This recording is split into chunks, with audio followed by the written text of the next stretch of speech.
السلام علیکم، کیسے ہیں میرے یوٹیوب ویورز؟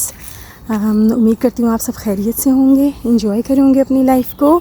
اور بہت دن ہو گئے آپ سے پھر بات نہیں ہوئی. آپ سے پرومس بھی کیا تھا لیکن میری اپنی طبیعت ٹھیک نہیں تھی اور اس وجہ سے کہیں نکلنا بھی نہیں ہو سکا.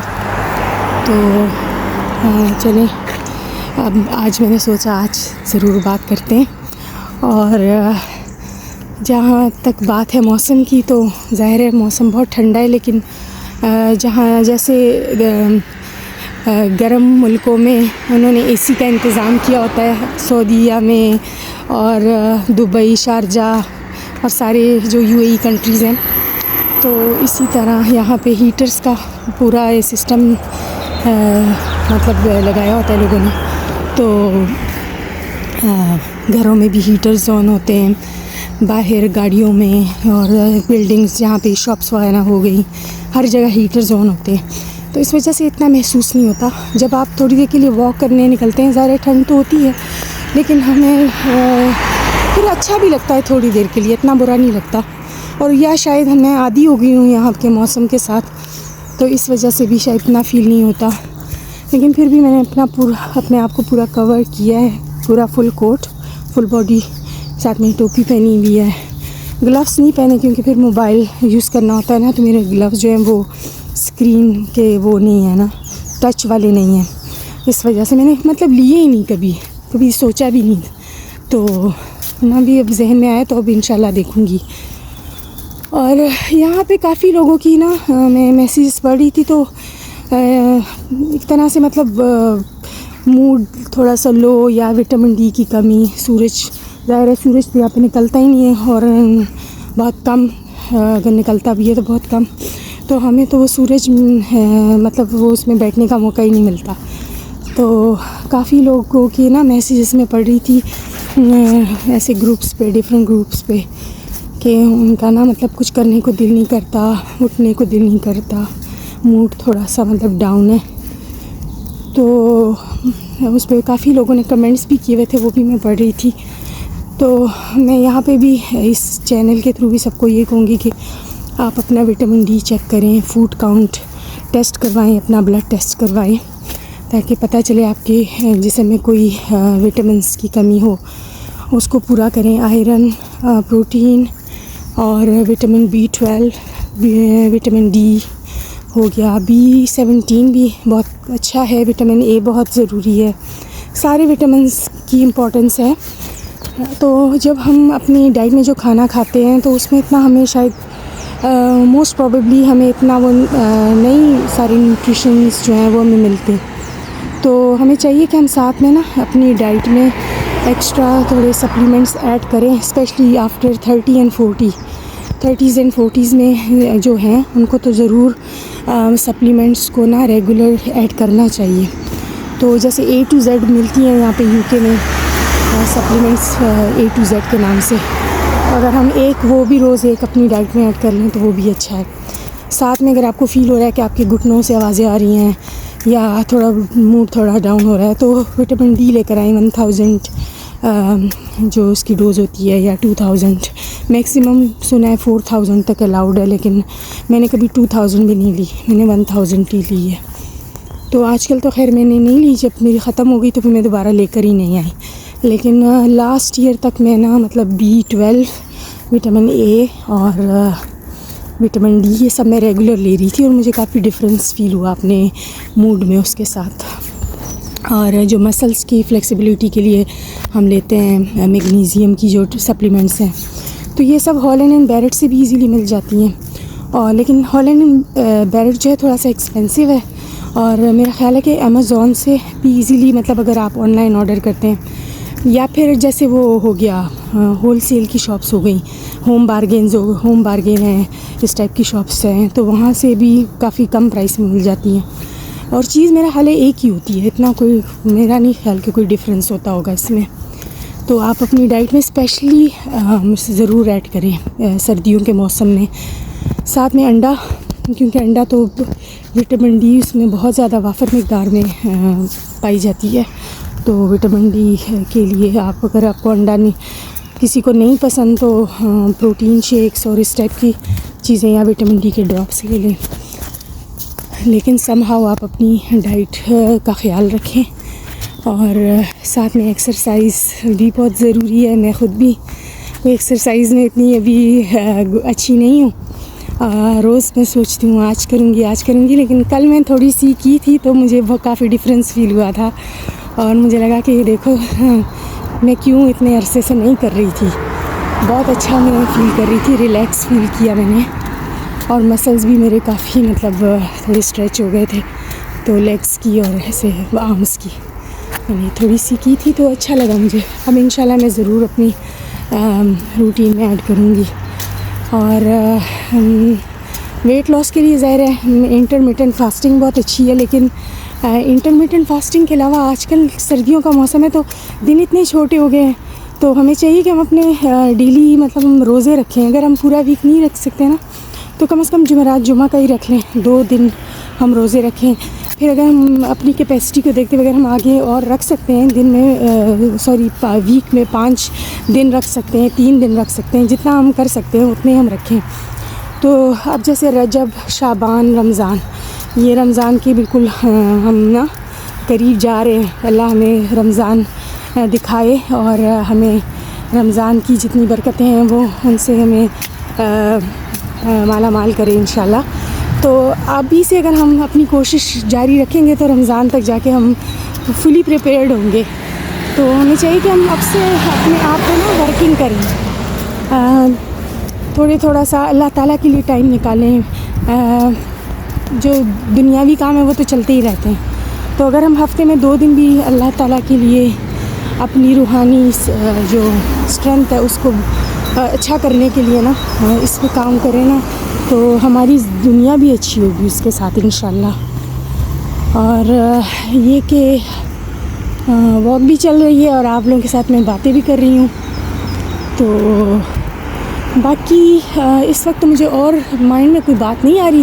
ہاں ایک قصہ ضرور یاد آ رہا ہے جو آپ لوگوں کے ساتھ شیئر کرنا چاہتی ہوں، اور وہ یہ ہے کہ ایک بندہ تھا اور وہ تھا تو مسلمان، لیکن اس کو مطلب وہ دنیا میں اتنا گم تھا کہ اس کو نا مطلب اللہ تعالیٰ کے ساتھ اپنے آپ کو جوڑنے یا اس پہ مطلب کو زیادہ اس کو مطلب انٹرسٹ ہی نہیں تھا اس میں، تو وہ نا بس اپنی دنیا میں ہی مگن رہتا تھا، اپنے دنیاوی کاموں میں، کاروبار میں، فائدے نقصان اسی میں ہی سوچتا رہتا تھا۔ لیکن نا جب اسے کوئی مسئلہ پڑتا تھا نا تو پھر وہ اللہ تعالیٰ کی طرف آتا تھا اور اللہ تعالیٰ سے کہتا تھا کہ یا اللہ ایک بار تو مجھے نا یہ میرا مسئلہ حل کر دے، تو وہ اپنی الجھن کا شکار ہوتا تھا اور اس الجھن کو دور کرنے کے لیے ہی مطلب ایک مطلب کے تحت وہ اللہ کے پاس آتا تھا۔ تو فرشتے اللہ تعالیٰ سے کہتے تھے کہ دیکھو یہ تیرا جو بندہ ہے نا یہ تیرے لیے نہیں آیا، یہ تو اپنے مطلب کو پورا کرنے کے لیے آیا ہے، لیکن اللہ تعالیٰ فرماتے تھے کہ نہیں، اس کا جو مقصد، اس کی جو حاجت ہے اس کو پوری کر دو، اس کو پورا کر دو نا، تو اس کی حاجت پوری ہو جاتی تھی اور وہ بندہ پھر غائب ہو جاتا تھا منظر سے، کیونکہ وہ پھر اپنی دنیا میں بیزی ہو جاتا تھا۔ پھر کرتے کرتے پھر اس کی لائف میں کوئی اور پرابلم آ گیا، پھر وہ آ کے اللہ کے سامنے دعا کرتا تھا کہ اللہ میرا مسئلہ حل کر دے۔ پھر فرشتے کہتے تھے کہ یا اللہ یہ تیرا بندہ جو ہے نا یہ تیری محبت میں نہیں آیا، یہ تو اپنا مقصد پورا کرنے کے لیے آیا ہے، تو کیوں اس کی ہم یہ حاجت پوری کریں نا، اس کو ہم کیوں دیں؟ لیکن پھر اللہ تعالیٰ نے کہا کہ نہیں، اس کی حاجت پوری کرو۔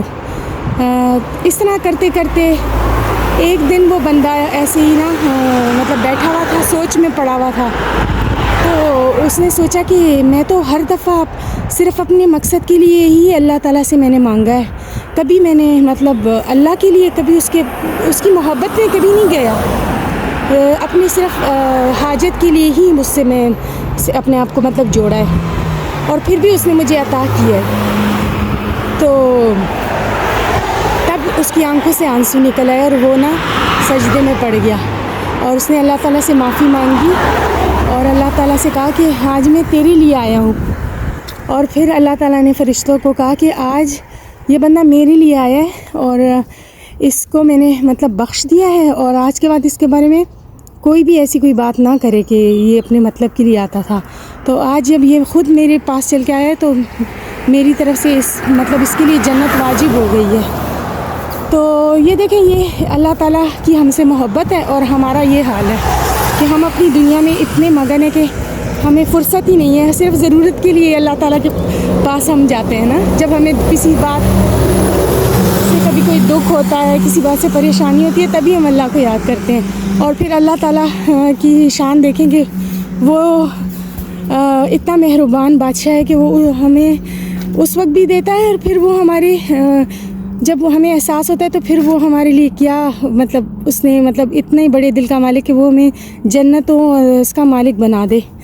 تو ہمیں اللہ تعالیٰ توفیق دے کہ ہم بھی عبادت کریں اللہ کی, اور دل سے کریں, تھوڑی کریں لیکن دل سے کریں.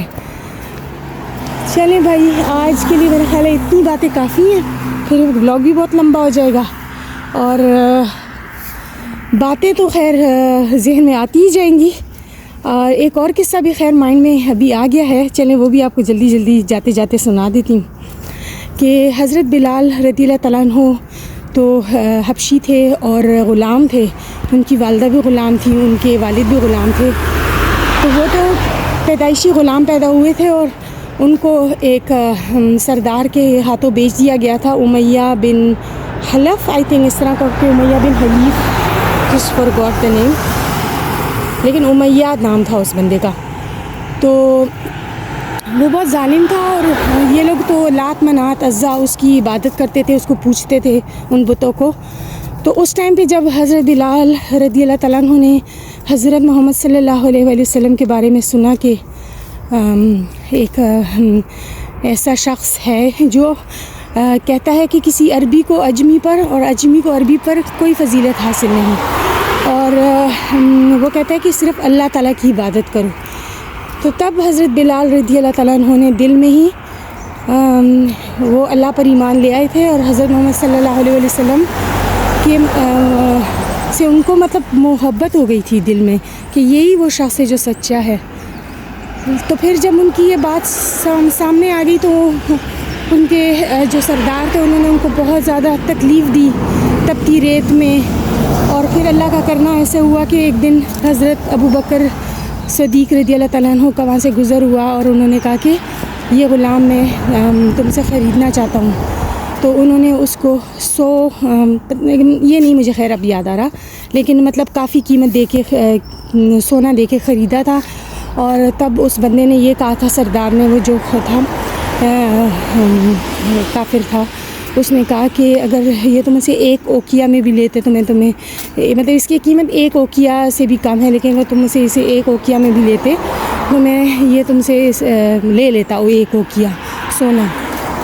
تو حضرت ابو بکر صدیق رضی اللہ تعالیٰ عنہ نے جواب دیا کہ اگر یہ تم حضرت بلال کو مجھے 100 اوقیہ سونا پر بھی بیچتے تو میں خرید لیتا. اور پھر انہوں نے اس کو آزاد بھی کر دیا تھا حضرت بلال رضی اللہ تعالیٰ عنہ کو, لیکن حضرت بلال رضی اللہ تعالیٰ عنہ نے غلامی کو خود چنا. حضور پاک صلی اللہ علیہ وسلم کی خدمت میں حاضر ہو کر انہوں نے اپنی زندگی ان کی خدمت میں گزاری. اور پھر ایسا ہوا کہ جب حضرت زید بن حارث کو اللہ تعالیٰ نے خواب میں اذان کی الفاظ بتائے تو حضرت محمد صلی اللہ علیہ وسلم نے حضرت بلال کو چنا کہ ان کی آواز بہت اچھی ہے تو یہ اذان دیں گے. اور پھر حضرت بلال رضی اللہ تعالیٰ عنہ نے اذان دی. اور جب حضرت محمد صلی اللہ علیہ وسلم کا وصال ہوا تو تب حضرت بلال رضی اللہ تعالیٰ عنہ مکہ چھوڑ کے چلے گئے تھے کیونکہ ان سے پھر وہاں رہا نہیں جا رہا تھا. اور پھر ایک دن انہوں نے خواب میں دیکھا کہ حضرت محمد صلی اللہ علیہ وسلم نے ان کو کہا کہ تم میری زیارت کے لیے نہیں آتے. اور پھر اس کے بعد حضرت بلال رضی اللہ تعالیٰ عنہ آئے, انہوں نے زیارت کی, انہوں نے اذان دی, اور سب لوگ ان کو وہ سب یاد آ گیا کہ حضرت بلال رضی اللہ تعالیٰ عنہ ایسے اذان دیا کرتے تھے.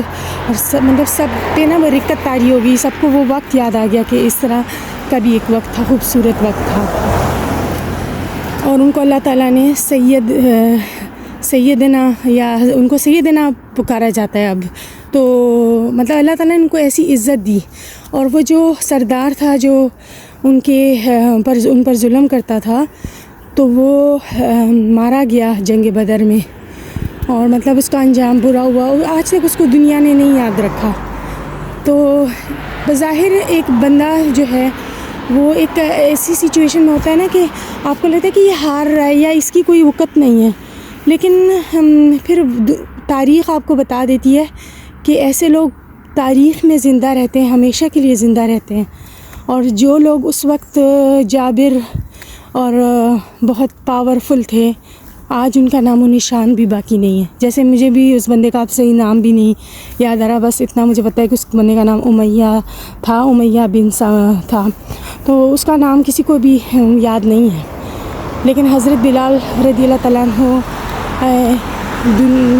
آخری دم تک سب کو ان کا نام یاد رہے گا. تو ہمیں اپنے آپ کو اللہ تعالیٰ سے جوڑنا چاہیے. یہ سب اللہ تعالیٰ کی محبت نے ہی ان کو یہ مقام دیا دنیا میں, ورنہ تو کتنے لوگ ہیں جو دنیا میں آئے چلے گئے, ہمیں ان کے مطلب نام تو کیا مطلب کچھ بھی نہیں پتہ. تو چلیں آج ہم اپنا ولاگ یہاں پہ ختم کرتے ہیں, اور انشاءاللہ پھر نیکسٹ ولاگ میں آپ سے ملوں گی. اللہ کرے میں ریگولر آپ کے ساتھ شیئرنگ کروں. اور چلیں اپنا بہت خیال رکھیں. اللہ حافظ.